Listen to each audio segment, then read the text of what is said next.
Hello everyone. Again we are here to discuss a very important phenomena related to routing protocol, that is ad hoc on demand distance vector. So far we have discussed link state routing protocol, distance vector routing protocol, DSDV, that is destination sequenced distance vector routing protocol, uh, dynamic source routing protocol, and now we will be discussing again a very important protocol, that is ad hoc on demand distance vector routing protocol. As you can see that it operates in two modes, that is route discovery and route maintenance.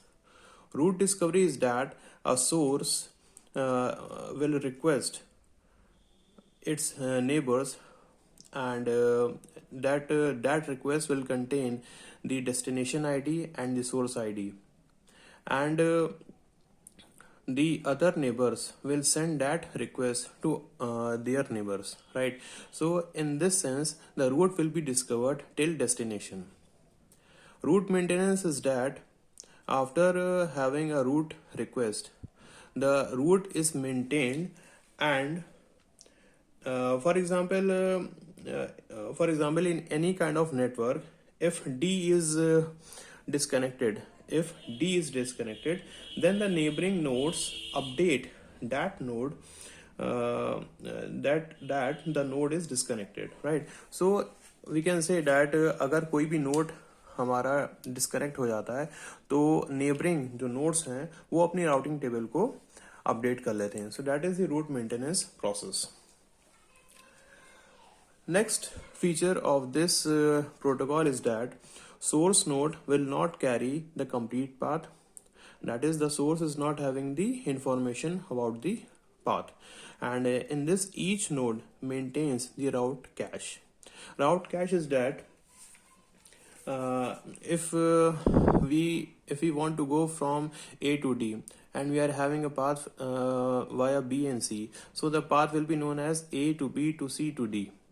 Okay, so this route is maintained in a route cache. So again, if A wants to send any kind of data to D, then A has to take the same route which is stored in a cache. Okay, so each node maintains the route cache in this type of protocol, not the source, not the destination. The intermediate nodes will maintains the route cache. They will store the path. Next feature is that each node only knows its previous and next hop information. The packet, from where the packet is coming, and from that what is its destination, what is the source, what is the source ID, the destination ID, and all that. And the next hop, what will be the next node of that packet. So each and every node, the intermediate node, knows its previous and next hop information. Okay, a very important feature for this is that source node sends request reply to all neighboring nodes. Now this is very important because the route request will contain these three features: source node ID, destination node ID, and the hop count. These three IDs are very important in this route request. So if we consider a network like this, having A as a source, we can put A as a source, and H is a destination. H as destination. Okay, so we will be performing a route discovery process from A to H.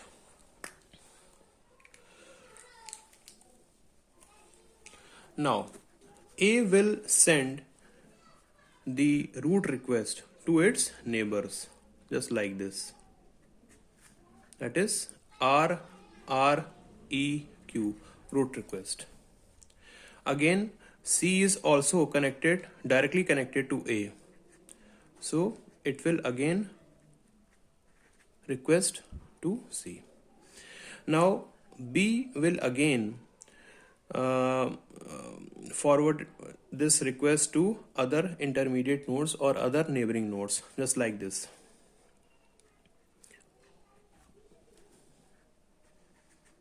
RREQ, and C will also goes like this, RREQ. Okay, now but B is also directly connected to A, so in that case B can also send back the request reply to A, but it seems that A will find that the same request is being initiated by the source node A, so there is no need to send the reply from B to A, because A knows the root request very well, because this is the source node and it has only generated the root request. In the same way, C will also not send the root request to A. C can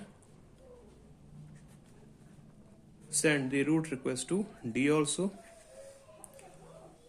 Then E, root request.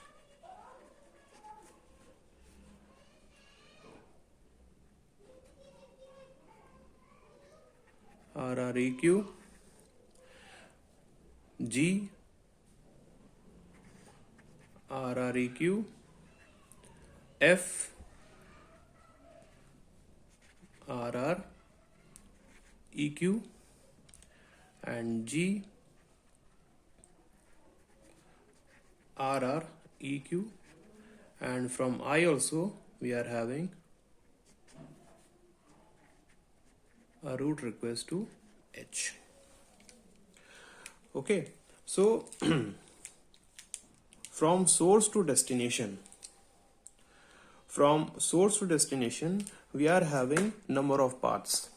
Okay, and we are having the root request from A to H. Okay, now we will be considering H as a destination, and we will see that at H how many arrows are incoming from F, from G, and from I. So it seems that we can say that we are having 3 different routes from A to H. Okay, so now we can say that now H as a destination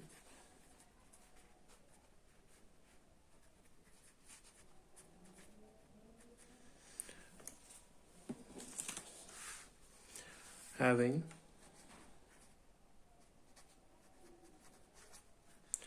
three routes.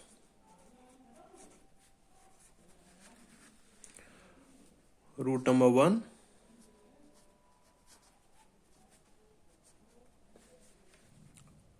A to B to E to F to H.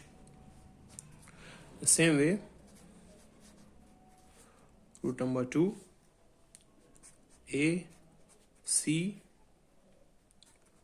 E,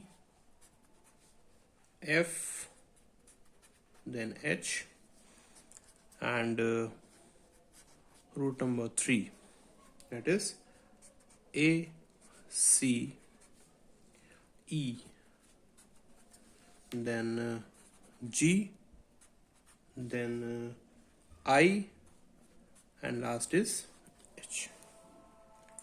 Okay, so these are the three routes from source to destination. What are the 3 routes? A, B, E, F, H, A, C, E, F, and H, and the third route is A, C, E, G, I, H. Okay, so in this we can say that This route is having 4 hops. Count the number of arrows: 1, 2, 3, 4.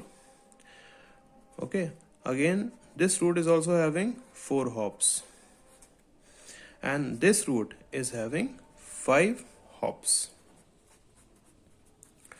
1, 2, 3, 4, 5. So the shortest path, or you can say that if a route is having less number of hops, then we will take that route and we will send the packet from that route. But in this case we are having 2 routes which is having the same hops, that is route number 1 and route number 2. So these routes are shortest as far as route 3 is concerned. So we can take any route to reach the destination. Okay, so once the packet is received at the destination, and if we are considering route number 1, then H will reply to the request like this. The route number is taken as the shortest route. So from H to F,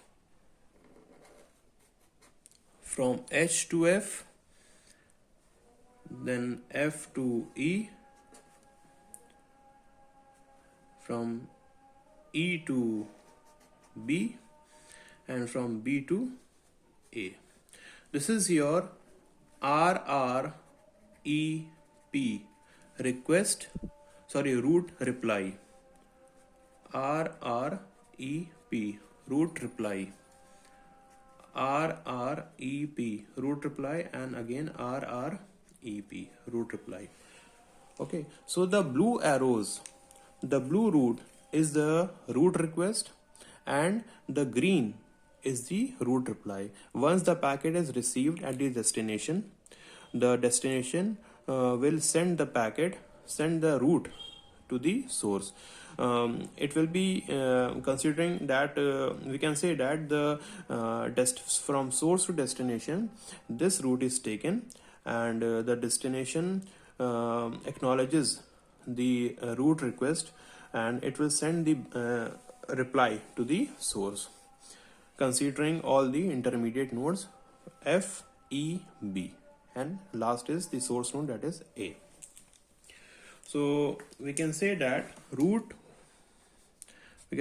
either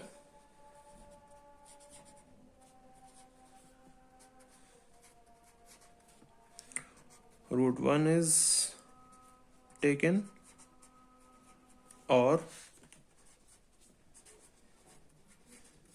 route 2 is taken to reach the destination.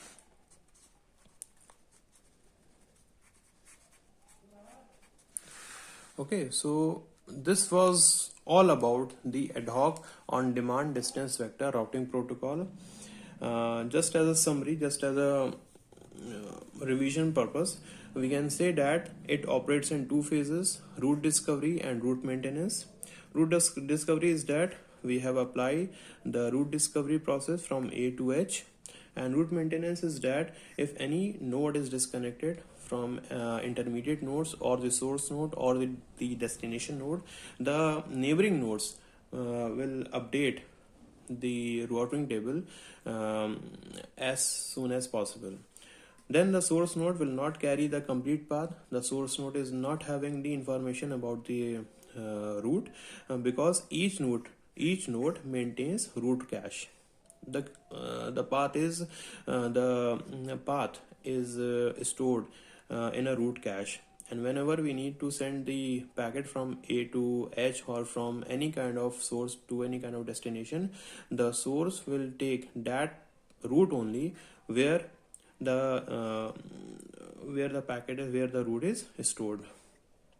Then each node only knows its previous and next hop information, from where the packet is coming and to which node the packet is going. Each and every information will be there for intermediate node. And lastly, very important, the source node sends the root request to all neighboring nodes, and in this root request we are having source node id, destination node id, and the hop count. Okay, and I hope this is very much clear to all of you.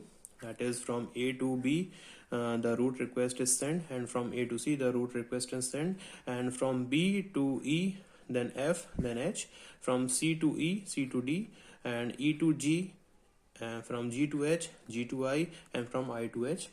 And we can say that H as a destination having three routes, because on H we are having three arrows coming from F to, coming from EI, and from coming from G. So we are having three arrows incoming at root node at node H. So we can say that we are having three routes: route 1, route 2, route 3, from A to B to E to F to H, having four hops. From route as far as route 2 is concerned, A, C, E, H, F, and H, four hops, and from route 3 is concerned, A, C, E, G, I, H. In this we are having five hops. So the route in which we are having less number of hops, we will take that route, and finally we have decided to take route number 1. So if we are considering route number 1, the destination will reply to that request, and the green which you are seeing right now is the route reply from H to F, from H to F to E to B to A. You can also take this route 2 also, but now I have taken the route number 1. So we can say that either route number 1 is taken or route number 2 is taken to reach the destination. So this was all about the ad hoc on demand distance vector routing protocol. In my coming lecture, we will be discussing the TORA, that is temporarily ordered routing algorithm, MANET routing protocol, which is very important. So in a short while, we'll be discussing that protocol. Thank you.